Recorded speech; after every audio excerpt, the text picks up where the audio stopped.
Hey guys, welcome back. I hope you are having an amazing day. Let's get right into the stories. The first one is an entitled People Story. I've lived on my family's land for as long as I can remember. My great-grandfather bought this plot decades ago, and it's been passed down ever since. I love the peaceful atmosphere out here away from the city, with nothing but nature surrounding me. The only other building nearby is my neighbor John's house, about half a mile down an old dirt road. John and I have never been close, but we've coexisted without issues over the years. At least until recently, when he started claiming a large section of my property belonged to him. I have no idea why he suddenly decided this, but he became adamant that several acres of my southwest field were rightfully his. He even went as far as having a new property line drawn up by a surveyor, who I can only assume was a crooked friend willing to support John's absurd claim. Armed with this falsified survey, John proceeded to act as if this portion of my own land now belonged to him. He would constantly trespass, walking through my field and acting indignant when I told him to leave my property. No matter how many times I informed him his survey was inaccurate and illegal, he maintained his right to be there. The situation escalated one day when I was working on fixing some fencing along the field's edge. I could see John making his way towards me, stomping through the grass with a smug look on his face. "Morning, neighbor," he called out arrogantly. "Just coming to check on my field." I set my tools down and walked over to him. "John, we've been over this. This is my family's property, not yours. That survey you had done is fraudulent. You need to leave immediately." John scoffed. "I'll go wherever I damn well please. This land is mine now, you got that?" He then proceeded to get in my face, yelling threats and insults. I stood my ground, refusing to engage with his intimidation tactics. Eventually, he seemed to grow bored, shoving me backwards as he turned to walk away. "This isn't over," he spat over his shoulder. "You'll be hearing from my lawyers." I'd finally had enough of this harassment. The next day, I went to the county records office to have my property boundaries officially verified. Just as I knew, the documents clearly showed the field belonged to me and me alone. Armed with this proof, I headed to the sheriff's office and filed a report for John's repeated trespassing. The deputy sheriff agreed to speak with John, though he warned that not much could be done without evidence of the incidents. So I decided to set up some motion-activated cameras along the disputed area to capture John in the act. Sure enough, the cameras documented him casually strolling onto my property over the next several days, undeterred by the sheriff's warnings. I compiled the footage and returned to the sheriff's office, insisting they take action before things got out of hand. The deputy begrudgingly agreed to pay John another visit, this time with an official cease and desist order. But John remained defiant, stubbornly maintaining his right to access his field. A few days later, I awoke to a horrifying scene. John had knocked down the fence separating our properties and was working on erecting a new one, much farther into my field. Furious, I called the sheriff's office and ran outside to put a stop to this. By the time the deputy arrived, John and I were in a shouting match, bordering on physical violence. The deputy had to separate us, informing John he was under arrest for destruction of property and trespassing. John resisted arrest, screaming that I was the real criminal stealing his land. As the deputy tried to handcuff him, John became enraged and violently shoved me to the ground.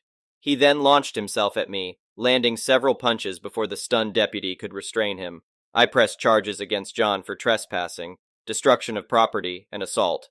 Since it was all caught on camera, he had no defense. He was swiftly convicted and sentenced to 6 months in prison. I also sued him for damages and emotional distress, which finally convinced him to drop his bogus ownership claim once and for all. The judge ordered John to pay for the ruined fence and my medical bills from the attack. With that money, I had an even taller, sturdier fence erected between our properties. I also invested in an upgraded security system to keep watch if John ever tries anything again once released from prison.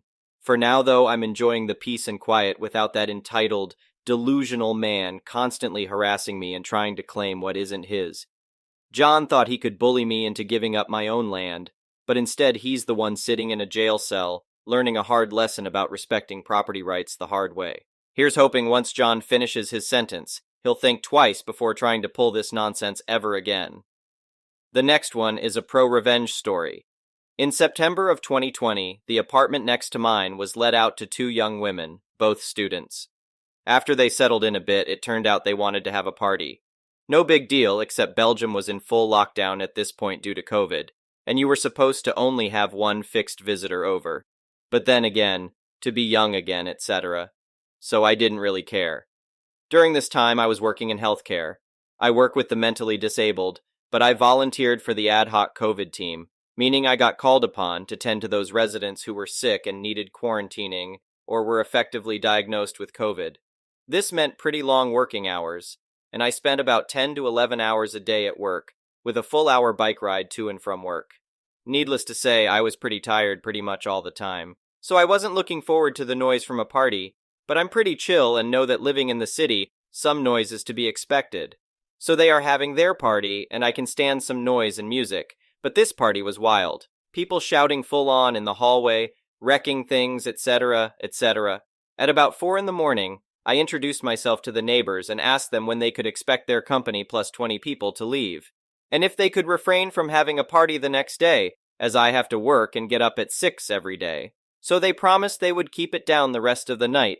They didn't, and that they wouldn't have a party the next day. Plot twist, they did have another party. And then did another one the day after. At this point, I had been going a full 3 nights without sleep and was nearing neurosis. Every night I had talked to the girls, and every night they would be full of apologies and stuff, but nothing would change. I also felt terrible when I had to enter their place because it would be absolutely packed with people. And I work with some very vulnerable people at work, who I wouldn't want to spread COVID to. This was pre-tests, pre-vaccines, pre-much of the knowledge we now have about COVID. Luckily, the weekend came, and they went to their parents, and I could recover a bit. Suffice to say, I wasn't really liking my new neighbors. During the next few weeks, they refrained from big parties, but they would have a constant flood of people coming over during the night. And by constant, I mean constant, like their bell would ring 70 times a night, and people would always be coming or going, and those people would be drunk and loud. Our communal hallway is pretty much an echo chamber because it's all stone, and any noise will travel throughout the building. Basically, I couldn't rely on sleeping at night. It drove me crazy. I could only sleep Friday through Sunday because then they would go off to their parents or whatever. I couldn't grasp how they could know this many people that would always be coming and going. During one night, while knocking on their door to complain about the noise, I encountered my upstairs neighbor, who is also on Reddit, hi, and decided that we would have to join forces to get this to stop. My neighbor told me some important bit of information. The reason there were people coming and going all the time was that they used their apartment as a makeshift bar/hangout. During this time, bars were closed due to COVID, and all those students were using the big apartment to hang out. Moreover, across the street was another frat house with 5 boys living there, and that too was a secret hangout. So people would hang out at those 2 places and cross the street if they wanted a different atmosphere or wanted to see their other friends, etc., etc. And the boys from across the street would also come over 15 times a night. Most visitors seemed to be law students or affiliated with them. Basically, our communal hallway was just a part of their cafe space now. So we tried talking to the girls, then we started to talk to the visitors. None of them had any sympathy for us when we were asking them to be quiet at 4 in the morning. Most of them just laughed at us, as we were the pesky neighbors, no doubt. Even more of them were just so wasted that they didn't know what they were doing. So we started calling the police. Dozens of times. Most of the time they weren't let in, and police told us they couldn't do anything. We kept calling as we wanted a record of our calls in the system. Belgium was still in full lockdown at this point, and what they were doing was full-on illegal. Even so, police told us their hands were tied if they wouldn't open the door. When the police couldn't help, I turned to the next best thing. I'm a social worker, and so I have no problems looking up information and calling around to look for help. This is what I did. Most places, student unions, police, town hall, were understanding, but couldn't really do much. So I acted on the suggestion of the upstairs neighbor and contacted one of the girls' dean. I shot him a nice email about being sorry to have bothered him and taking up his time, but I had this big group of students from his faculty ganging up every night. And maybe he wanted to know about it since they were breaking every possible COVID rule that existed at that time. Especially since me and my neighbor were about to go to the papers with this story, as secret lockdown parties were becoming a thing in the papers at this point. This dean called me back right away, and we had a nice talk about our problems. He told me he was on it. So basically what he did was call the law student girl and her parents. Big drama ensued, and we finally got to sit down with the girls, and they finally sounded like they were sorry. Tears were shed, for which I had no patience, TBH. We learned that the police had actually been inside a few times, and they were issued tickets for having secret parties. Those were €300 each a pop, so no idea why they didn't just stop.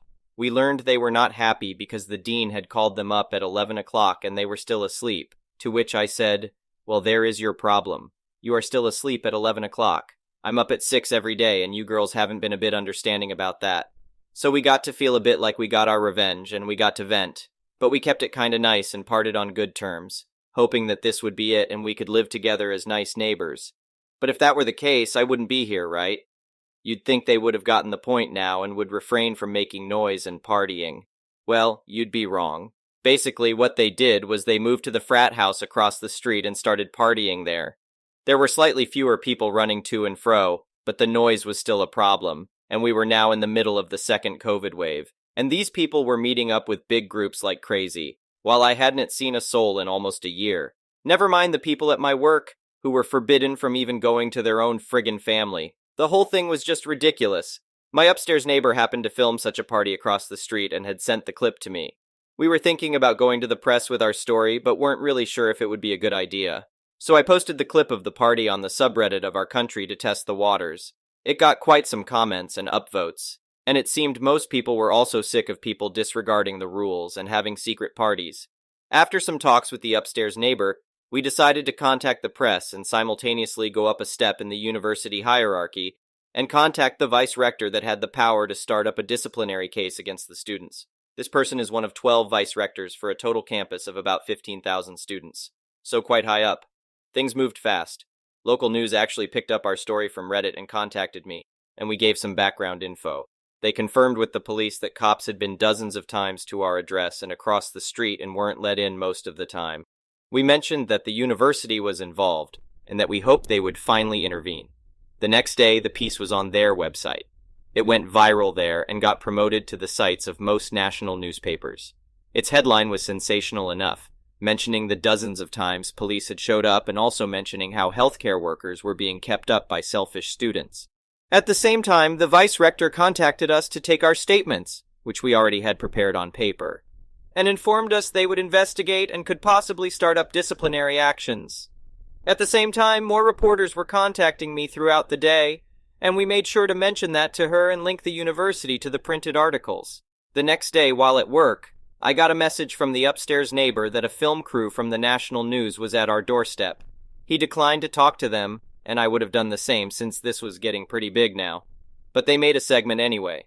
And sure enough, that night at 7, here was my street, and a short section about cops standing in front of a closed door a dozen times, and the local press cop talking about the troubles of closed doors. The best part about it was that a student from the offending frat house across the street had let the film crew in and said on camera exactly what we were accusing them of towards the university. That they had been having parties and didn't let the cops in, and that they had done it multiple times. No idea what made him think that was a good idea. Anyway, trying not to make a huge story even longer, the press died down sometime later, thank God, and the disciplinary action from the uni went through. Before the hearing, we sat down with the girls from our block and cleared some things up. We wanted to live like normal people together, and we tried to make some amends. Because we put in a kinda good word for them, they got the lighter end of the stick. 40 hours of community service and some probation. The guys across the street got 80 hours each, and each had to write us a letter of apology, which I thoroughly enjoyed reading every time I got one. The sad part is, most of them sounded just like dumb young kids, but that was after getting called out on the news and being part of a disciplinary action. But we never wanted to escalate things this far. Some noise is to be expected when living in the same building, and we were never going to go to these extremes for some expected noises. But these people went to the extremes, and so we were forced to do the same. The rest of the year, a simple message on WhatsApp was enough to silence any noises we had coming from their apartment. If anything, I hope they learned that even very polite and chilled people can become very upset when presented with sleep deprivation and excessive noise. The next one is a petty revenge story. This happened a few years ago. My girlfriend at the time, now wife, and I used to vacation in Asheville, booking cabins through a rental company. She grew up there and loved it. Plus, she had friends, family in the area that we would visit while there. One of the rules the company had was that no extra guests were allowed to stay overnight, or there would be a fee. This rule never bothered us, as we never planned on having that. But we did invite a couple of my girlfriend's friends over to hang out for a little while. They got there around 7, 8, and stayed until about 11 p.m. before heading home. We finished the trip, had a great time, and went home thinking all was good. A couple of days after we got home, I got an email from a woman in the rental company who claimed that their maintenance guy saw that we had people stay over, and we were being charged an extra $200 for breaking occupancy rules. Next came a back and forth between her and me where I told them no one stayed overnight, and that they left around 10:30 to 11 p.m. But she claimed to me that occupancy is anyone being in the cabin at all, which made no sense. I looked up the legal definition of occupancy, which did not side with her, but she told me it didn't matter, and they would charge me the extra $200. Cue the revenge. Between my girlfriend and me, we got about 8 people with 20 different Google accounts, all leaving 1-star reviews on the company's Google page. This took their rating of around 4.4 all the way down to the mid-3 stars. It was a local company. Well, someone higher up must have gotten wind of this and they knew exactly who did it.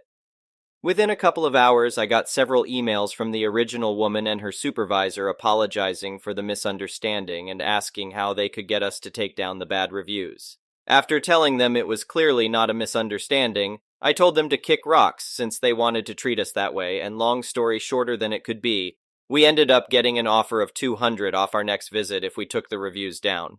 And they obviously refunded me that extra $200 plus another $100 off that stay. Karen, I hope you understand what occupancy means now if you still have a job. The next one is a malicious compliance story. I just remembered this old story of mine earlier today and thought it would be fun to share. I'm not 100% sure that this qualifies as malicious compliance since it wasn't intended to be at the time, but I'll let you readers be the judge. A long time ago, in the faraway year of 1999, I was a young 11-year-old boy finishing my last year of elementary school. Right before my birthday, which was in May, my parents called the family together for a meeting. They told us my mom had gotten a new job and we would need to move. We weren't moving too far away, only about an hour, but that still meant moving away from my friends and going to a completely different middle school than the one I thought I'd be going to. Elementary school wrapped up, and we moved to our new house in early July.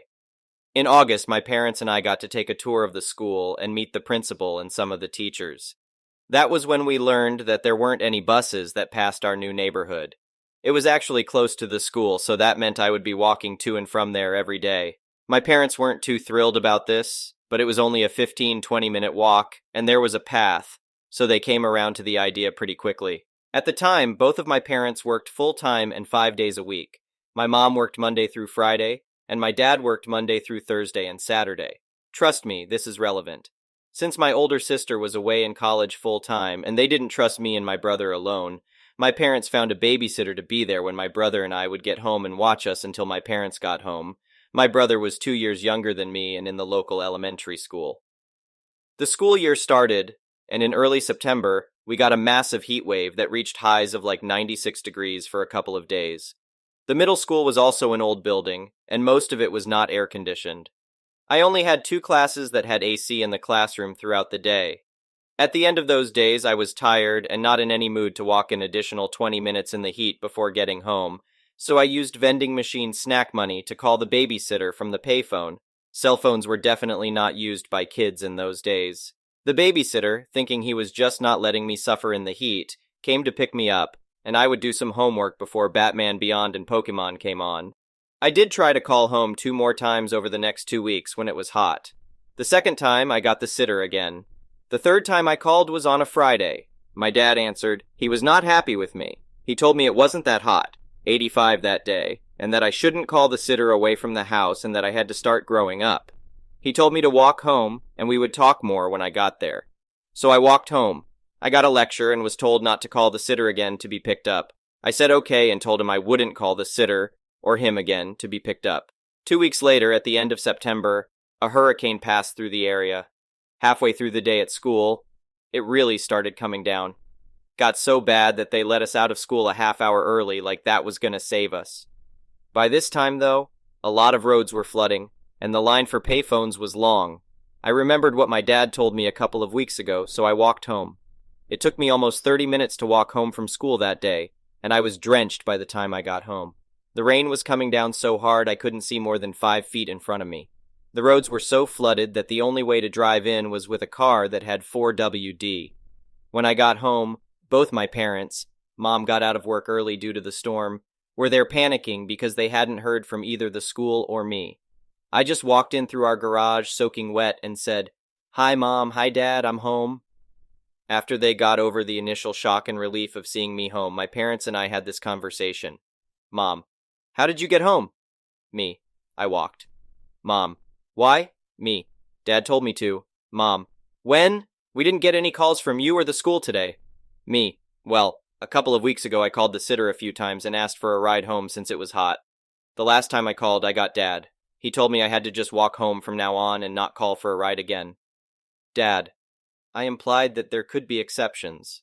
Me: "You didn't say that. My mom turned on my dad and just told me to dry myself off and put my wet clothes in the dryer. I was drying myself off and I could hear them arguing. It was louder than the rain. When I was done and put my clothes in the dryer, my parents talked to me and told me I was allowed to call home but only for emergencies. The next day, Saturday, my dad took me out to Blockbuster and I was told I could rent up to 5 movies for myself. He also paid for pizza that night and I got a whole pepperoni pizza for myself. That pizza lasted 2 days and no one else was allowed to touch it. My dad never lived that down. Good times. Thank you for watching. I would really appreciate it if you could like the video and subscribe to our channel if you haven't already. We'll see you again tomorrow.